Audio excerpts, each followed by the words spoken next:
Welcome to Balaji आर्यस। ये आपकी class 7th है फाइनेंशियल अकाउंटिंग कोर्स का। अगर आपने इससे पहले की 6 क्लासें नहीं देखी है तो आप चैनल में जाके प्लेलिस्ट में व्यू कर सकते हैं उनको।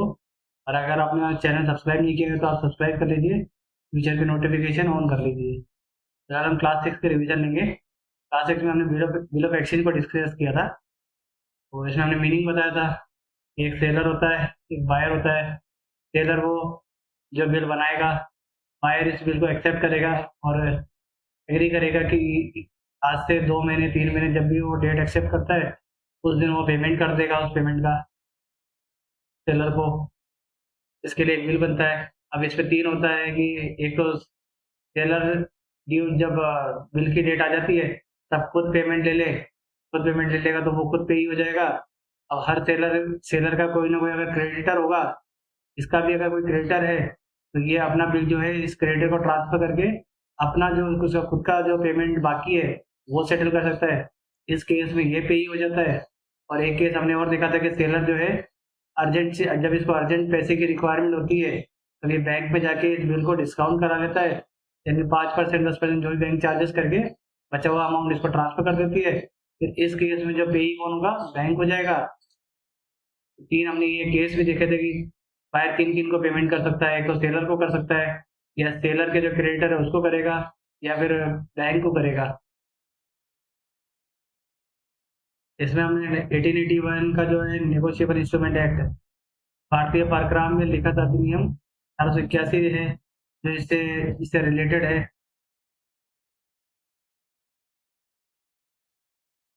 कुछ फीचर देखे थे हमने कि लिखित में होना चाहिए, किसी पेमेंट के लिए होना चाहिए, कोई पर्सन बनाएगा और इसमें कोई कंडीशन नहीं लगा सकते, और दोनों पार्टी की इसमें साइन होनी चाहिए, डेट ऑफ पेमेंट इसमें लिखा होना चाहिए और इस पे स्टैम्प होना चाहिए। और एक और है 3 दिन का जो ग्रेस पीरियड है वो भी आपको याद रखना है कि जितनी भी तारीख को पेमेंट खत्म हो रहा है, पेमेंट की ड्यू डेट आ रही है, उसके 3 दिन का ग्रेस पीरियड मिलेगा। और अगर सरकारी छुट्टी हो उस दिन तो एक दिन बाद का पेमेंट डेट आ जाएगा।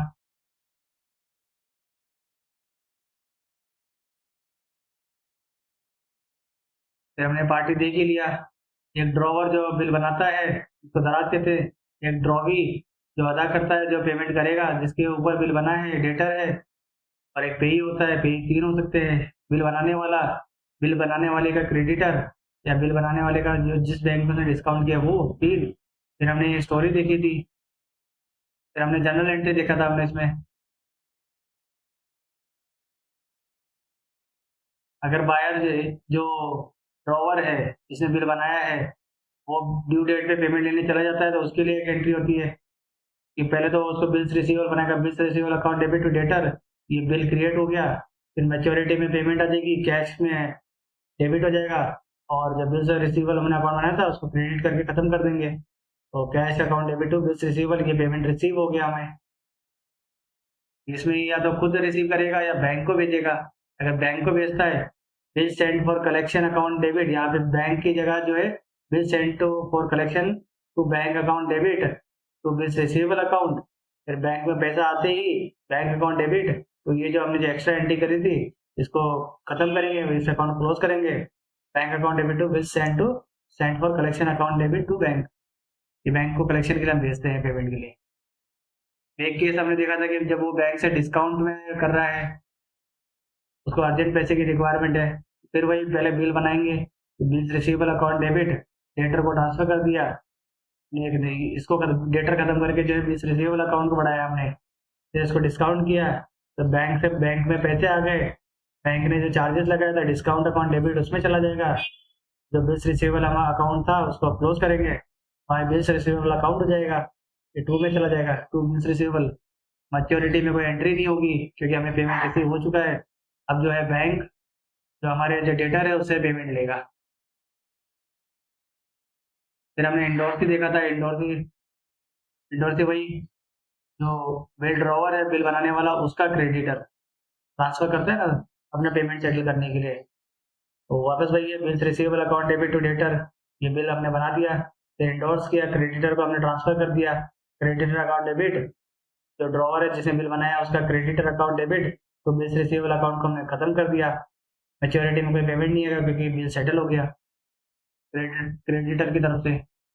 अब जो डेटर है वो इस पर्सन को जो भी इसका ये है इसको पेमेंट करेगा।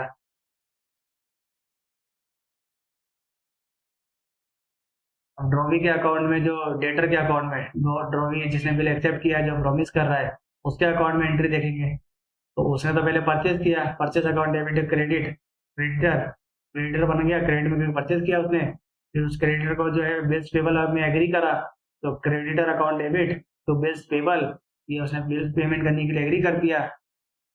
फिर मैच्योरिटी पे जो है बिल्स पेबल अकाउंट डेबिट तो कैश एंड बैंक, ये यहाँ पे क्लोज हो गया। इसमें सिर्फ एक ही एंट्री होगी क्योंकि बायर को क्या किसी को ही पेमेंट करना होता है, वो क्रेडिटर है जो अलग अलग लोगों से अपना बिल उस तरह से सेटल कर रहा है।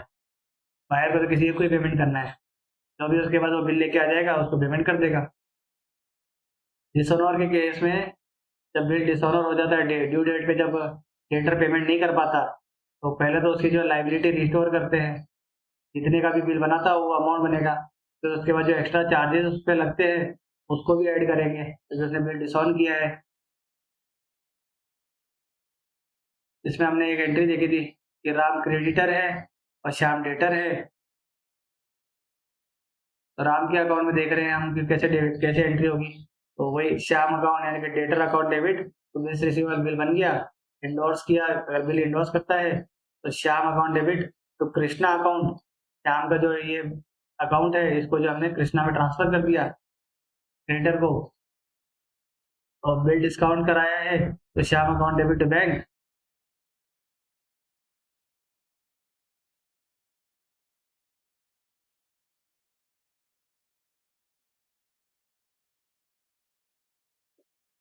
अब इसमें क्या कुछ नोटरी चार्जेस भी लगेंगे। नोटरी पब्लिक एक अथॉरिटी होती है जो ये डिसाइड करती है कि जो बिल डिस्काउंट हुआ है ये सही में डिस्काउंट हुआ है या फिर उसके बाद अभी पेमेंट के लिए टाइम है, या फिर उसको जो है गलत तरीके से बिल डिसऑनर के चार्जेस लगवाए जा रहे हैं। ये फाइनल अथॉरिटी होती है, ये डिसाइड करती है कि बिल डिसऑनर हुआ कि नहीं हुआ। जैसे ही एग्री करता है तो ये अपना एक नोटिंग चार्जेस और लगाता है। इसमें 3 केस थे हमारे पास। जब ये नोटिंग चार्जेस अगर जो क्रेडिटर है वो पेमेंट करेगा तो वो क्या करेगा, पेमेंट कर देगा। क्या कैश से पेमेंट कर दिया, कैश कम हो गया, अब ये डेटर था इसको हम बढ़ा देंगे कि नोटिंग चार्जेस इंक्लूड हो गया सब। इसमें क्या क्या हो गया, बिल्स ऑफ एक्सचेंज की अमाउंट हो गई प्लस नोटिंग चार्जेस हो गया। और Shyam account debit to cash, और अगर कोई इंडोर से यानी कि बिल ड्रॉवर का क्रेडिटर वो पेमेंट करता है तो वो भी श्याम अकाउंट में जो है उसको डेबिट करके बढ़ाएगा, और इंडोर से जो अपने पेमेंट अपना पैसा पेमेंट करेगा। जो इंडोर से पेमेंट कर रहा है वो दिखाएगा कि मैंने पेमेंट किया है। और अगर बैंक पेमेंट कर रहा है तो Shyam account debit to bank. फिर हमने जो है रिन्यूअल ऑफ बिल देखा है। अब जो ये बिल का चार्जेस लग के अब जो है वो बिल तो कैंसिल करेंगे और उसको इंटरेस्ट लगा के नया बिल चार्ज बनाएंगे। ड्रॉवर क्या देखा था, ड्रॉवी का देखा था। ड्रॉवर में पहले कैंसिलेशन की एंट्री क्या होगी, ड्रॉवर अकाउंट डेबिट तो बिल्स रिसीवेबल अकाउंट, यहाँ से बिल्स रिसीवेबल खत्म हो गया और ड्रॉवर की एक बार की लाइबिलिटी उसकी पुरानी वाली लाइबिलिटी हटा दी। और फिर drawee account debit to interest, यहाँ पे इंटरेस्ट चार्ज कर दिया, इसके ऊपर इंटरेस्ट अकाउंट बढ़ा दिया। फिर फाइनल जब बिल बना तो बिल्स रिसीवेबल अकाउंट डेबिट तो ड्रॉवी अकाउंट, यहाँ पे बिल्स ड्रॉवी बढ़ गया और इसकी जो लाइबिलिटी बढ़ गई। वैसे इसका जो डेटर है इसको इसको खत्म करके हमने जो बिल्स रिसीवेबल नया बिल्स रिसीवेबल बनाया तो यहाँ पे बढ़ा हुआ चार्जेस के साथ आएगा। अगला ड्रॉवी के देखा था हमने, पहले तो जो बिल्स पेबल जो क्रेडिट में आता है वो खत्म करेंगे।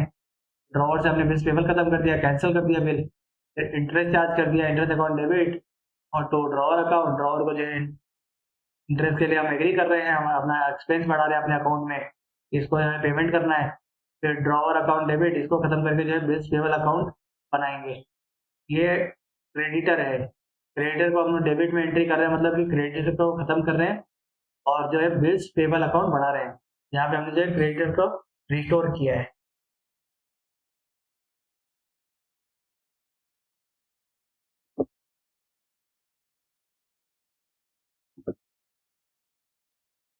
आज हम एक ये टॉपिक लेते हैं, प्राइस लेवल चेंज अकाउंटिंग।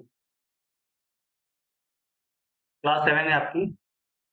अब प्राइस लेवल चेंज अकाउंटिंग क्या होता है, इसमें वर्ड से समझो। Price level change, price level change कब होगा, ये किसी किसी वस्तु या किसी असेट की प्राइस बढ़ेगी या कम होगी। हमने जो हमेशा अकाउंटिंग में हम क्या करते हैं, हिस्टोरिकल कॉस्ट में लेते हैं। इसमें क्या अलग अलग मेथड दे रखे हैं, इस असेट को आज की वैल्यू पे लेना है हमें, और उसके हिसाब से ही उसमें जो डेप्रिसिएशन और बाकी सब एक्टिविटी करनी है। मान लो आज से कई साल पहले लिया हमने सेट 1 लाख का, आज उसकी वैल्यू जो है 5 लाख हो गई, तो ये असेट की वैल्यू बढ़ गई, तो हम जो है डेप्रिसिएशन इसके हिसाब से लगाएंगे। तो ये अलग अलग तरीके बहुत सारे जो है, इनकम भी, इनकम में जो कॉलम आते हैं वो एक्सपेंडिचर में पिछले साल का जो खर्चा है उस साल को, उसमें वो उतने में जो चीज सैलरी जो है 10,000 में जा रही है, इस साल ज्यादा जा रही है, या कोई एक्सपेंस हम पिछले साल कम कर रहे थे, इस साल उसको ज्यादा किया है, उसका उसकी कॉस्ट वैल्यू बढ़ रही है। एक वो बढ़ती है, इसके दो कारण हो सकते हैं, या तो इन्फ्लेशन हो यानी महंगाई हो, या डिफ्लेशन हो, डिफ्लेशन यानी कि मंदी हो। दोनों केस में जो है इसमें जो है कॉस्ट बढ़ जाएगी, इसमें कॉस्ट कम हो जाएगी। करंट कॉस्ट की बात कर रहे हैं हम। इसको जो है सही तरीके से रिफ्लेक्ट करने के लिए प्राइस लेवल चेंज अकाउंटिंग की जाती है। करंट वैल्यू पे फाइनेंशियल स्टेटमेंट को रिकॉर्ड करना है। फाइनेंशियल स्टेटमेंट मतलब पीएनएल अकाउंट के सारी एक्सपेंडिचर और इनकम की एंट्रियां, और बैलेंस शीट की अकाउंट, बैलेंस शीट में जो है असेट और लायबिलिटी दोनों की एंट्री जो है करंट वैल्यू पे लेनी है। इसमें इसको कैलकुलेट करने के लिए जो है हम ये करते हैं, इसको इन्फ्लेशन अकाउंटिंग भी कहते हैं। अब हम देखते हैं कि जनरल प्राइस लेवल क्या होता है। जनरल प्राइस लेवल आज के समय में उस वस्तु की क्या मूल्य है उसके हिसाब से ही ये प्राइस लेवल कैलकुलेट किया जाता है। जो भी ये प्राइस लेवल आता है इसको बेस बना के ही आगे की असेट की या तो एक साथ कैलकुलेशन होती है, या एक एक असेट की अलग अलग कैलकुलेशन की जाती है। ये हम आगे और अच्छे से डिटेल में समझेंगे। अब इसमें दो होते हैं जनरल प्राइस, एक तो इन्फ्लेशन के टाइम में क्या प्राइस लेवल होगा, और एक डिफ्लेशन के टाइम पे। इसमें हम देखते हैं कि आदमी की खरीदने की शक्ति यानी कि परचेसिंग पावर पे क्या इफेक्ट होता है। अगर इन्फ्लेशन हो यानी कि महंगाई हो, तो महंगाई में क्या होता है कि जो सामान 90 रुपए का पिछले साल मिल रहा है, महंगाई की वजह से इस साल 10% या जो भी आपका 10 रुपया बढ़ गया, तो 100 रुपए में जो है आपका ये आज के समय ये प्रोडक्ट मिल रहा है। तो इसकी वजह से क्या हुआ कि आपकी जब महंगाई की वजह से परचेसिंग पावर जो है आपका डिक्लाइन हो गया यानी कि कम हो गया। कम कैसे हुआ? जो चीज आप पिछले साल 90 रुपए में ले पा रहे थे वो आप उसके लिए आपको 100 रुपए पेमेंट करना पड़ रहा है, यानी कि खरीदने की शक्ति आपकी कम हो गई। वहीं हम जो डिफ्लेशन यानी कि मंदी में देखते हैं, अस्फीति में देखते हैं, तो इसमें परचेसिंग पावर की वजह से परचेसिंग पावर जो है आपकी बढ़ जाती है। यानी कि जो सामान पिछले साल आपने 100 रुपए में खरीदा था, वही सामान इस साल जो आपको 90 रुपए में मिल रहा है, आपकी खरीदने की शक्ति बढ़ गई। तो ये मंदी में होता है।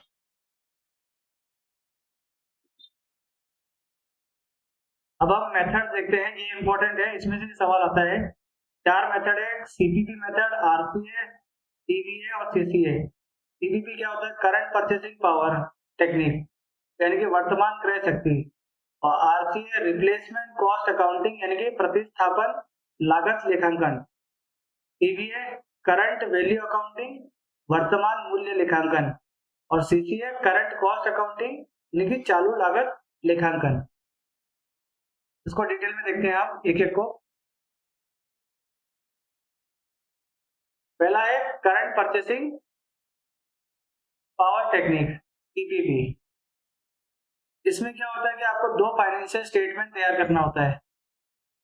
करंट परचेसिंग एक तो जो है आपने हिस्टोरिकल कॉस्ट पे जो बनाया था, वो first financial statement historical cost पे होगी, और एक फाइनेंशियल स्टेटमेंट आपको उस जिनका आपने हिस्टोरिकल कॉस्ट पे लिया है उनको जो है करंट प्राइस में उसकी करंट में उसका क्या प्राइस चल रहा है मार्केट में, उसको बेस लेके आपको एक और फाइनेंशियल स्टेटमेंट बनाना है। यानी कि 2 फाइनेंशियल स्टेटमेंट बनाने हैं, एक तो जो नॉर्मल आप बैलेंस शीट बनाते हो वो, और एक करंट परचेसिंग पावर में वही सामान आज के तारीख में आप कितने रुपए में खरीद पा रहे हो। यानी कोई अगर असेट आपकी अगर 1 करोड़ की है, अगर आज वही असेट को आपको खरीदने में 5 करोड़ लगता है, तो आप जो है 5 करोड़ का जो है वो असेट की वैल्यू दिखा के एक नई कैलकुलेशन करोगे, इन्फ्लेशन को कंसिडर करके, इन्फ्लेशन को कैलकुलेट करके। यही सीपीपी जो है जनरल प्राइस इंडेक्स के ऊपर बताया था उसको फॉलो करता है। और इसमें सबसे ज्यादा इसमें दो तरीके के होते हैं जनरल प्राइस लेवल। आपने एक सीपीआई पढ़ा होगा, महंगाई के लिए जो है आरबीआई यूज करती है मॉनेटरी पॉलिसी बनाने के लिए, रेपो रिवर्स रेपो को कैलकुलेट करने के लिए। एक होता है कंज्यूमर प्राइस इंडेक्स और एक होता है होलसेल प्राइस इंडेक्स। इन दोनों में जो इनको ठीक लगे उसको लेके जो है ये कैलकुलेट कर सकते हैं। तो क्या है इसकी करंट परचेसिंग पावर में, ये आप लोग करंट परचेसिंग में करंट जो है रेट में जो भी चल रहा है वो एक बैलेंस शीट बनानी है, वो एक फाइनेंशियल स्टेटमेंट है पीएनएल, वो दोनों बनाना है, और एक जो नॉर्मल हिस्टोरिकल कॉस्ट बनाना है।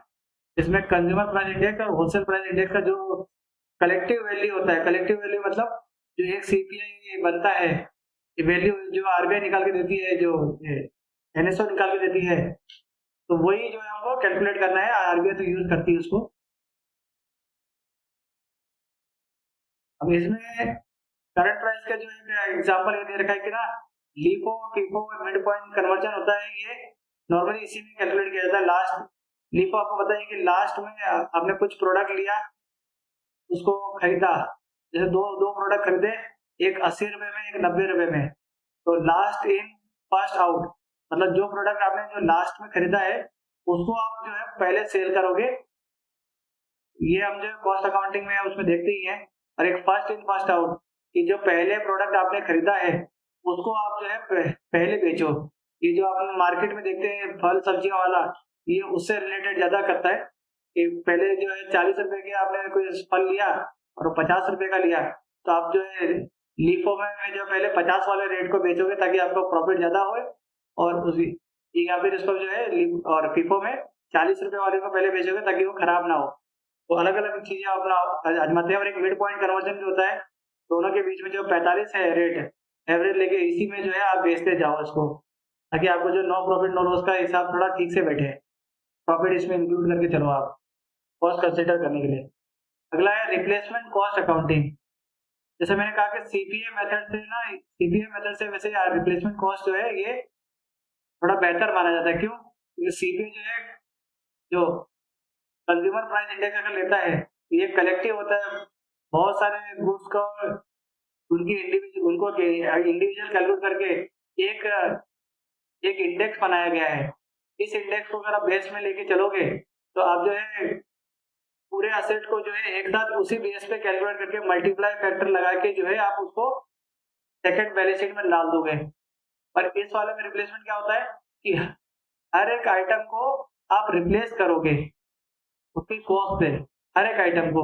जैसे कि अगर बिल्डिंग की कॉस्ट अलग है, मशीनरी की कॉस्ट अलग है, प्लांट की कॉस्ट अलग है, तो इनको आप जो अलग अलग जो है रिप्लेस करोगे। वहां पे क्या कलेक्टिव रिप्लेस होता था, एक साथ ही रिप्लेस करते थे। एक ही फैक्टर जो इंडेक्स में जो रेट निकल के आ रहा है, जैसे कि 6% का अगर महंगाई दर है तो इंटू 6% करके जो है सबका कॉस्ट 6% एक साथ बढ़ा दो। और इसमें क्या है कि हर एक जो है आप प्रोडक्ट के हर एक जो असेट की जो है आप रिप्लेस करोगे उसकी, मान लो ये 10% से बढ़ा, ये 5% से बढ़ा, ये 4% से बढ़ा, तो इसको इंडिविजुअली रिप्लेस करोगे। अब ये बेहतर तो इसके हिसाब से है कि जो हम जो मेथड यूज कर रहे हैं, पर इसको बुरा क्यों माना जाता है? क्योंकि ये प्रोसेस लंबा हो जाता है। वहां तो आप एक साथ ही खत्म कर रहे हो 6% लेकर, या हर एक आइटम का जो है आप जो रिप्लेसमेंट वैल्यू निकाल रहे हो, इंडेक्स में जाके देख रहे हो, फिर उसको जो है उसको बैलेंस शीट में पुट करोगे, डालोगे, कैलकुलेट करोगे, तो ये लंबा प्रोसेस हो जाता है। इसलिए इसको भी थोड़ा कम यूज में लिया जाता है। कुछ सर्टेन चीजों के लिए ही इसको लिया जाता है ताकि ज्यादा दिक्कत ना हो कैलकुलेशन में। तो सीपीपी में क्या होता है आपने देख लिया, दो बैलेंस शीट बनती है, दो बैलेंस शीट में जो है एक ही जो है प्राइस लेवल लेके सीपीआई या डब्ल्यूपीआई डायरेक्ट कैलकुलेशन होता है, और वही हम रिप्लेसमेंट में इंडिविजुअल आइटम को जो है अलग अलग तरीके से रिप्लेस कर रहे हैं। तो इससे क्या कीवर्ड पकड़ लो आप, ऑब्जेक्टिव क्वेश्चन में आपको कीवर्ड बता होगी कि रिप्लेसमेंट में रिप्लेस हो रहा है, हर एक आइटम रिप्लेस होगी और टाइम ज्यादा लगता है इसमें। अगला है करंट वैल्यू अकाउंटिंग। इसमें क्या करते हैं ये लोग, फाइनेंशियल ईयर स्टार्टिंग में उस असेट की क्या, एक असेट की वैल्यू दो तरीके से कैलकुलेट करते हैं। स्टार्टिंग में उसकी क्या वैल्यू थी, और फाइनेंशियल ईयर जब एंड होता है तब उसकी क्या वैल्यू थी। स्टार्टिंग में मान लो वो 1 लाख की वैल्यू थी और एंड में 1,10,000 की वैल्यू है, तो वो क्या करते हैं कि पहले तो ये कैलकुलेट कर लेंगे, फिर इसमें से इसको घटाएंगे, अब इसमें 10,000 का जो है बढ़ गया, 10,000 बढ़ गया तो इसको ना एज ए प्रॉफिट दिखा देते हैं कि हमें जो है असेट में प्रॉफिट हो गया है। तो इसको प्रॉफिट एंड लॉस की तरह कैलकुलेट करने के लिए करंट वैल्यू को कैलकुलेट किया जाता है। एक तो बिगिनिंग वाला जो असेट वो लेंगे और एंड में जो है उस असेट का वो वैल्यू लेंगे, और बोथ असेट और लायबिलिटी को भी इस तरह से कैलकुलेट करेंगे और फिर जो है प्रॉफिट और लॉस को फाइंड आउट करेंगे। सिंपल है, करंट वैल्यू और जो है करंट वैल्यू लेनी है, करंट वैल्यू में ओपनिंग की वैल्यू और क्लोजिंग की वैल्यू दोनों लेनी है, दोनों के बीच में डिफरेंस जो आ रहा है उसको जो है प्रॉफिट और लॉस में जो है कंसीडर करेंगे।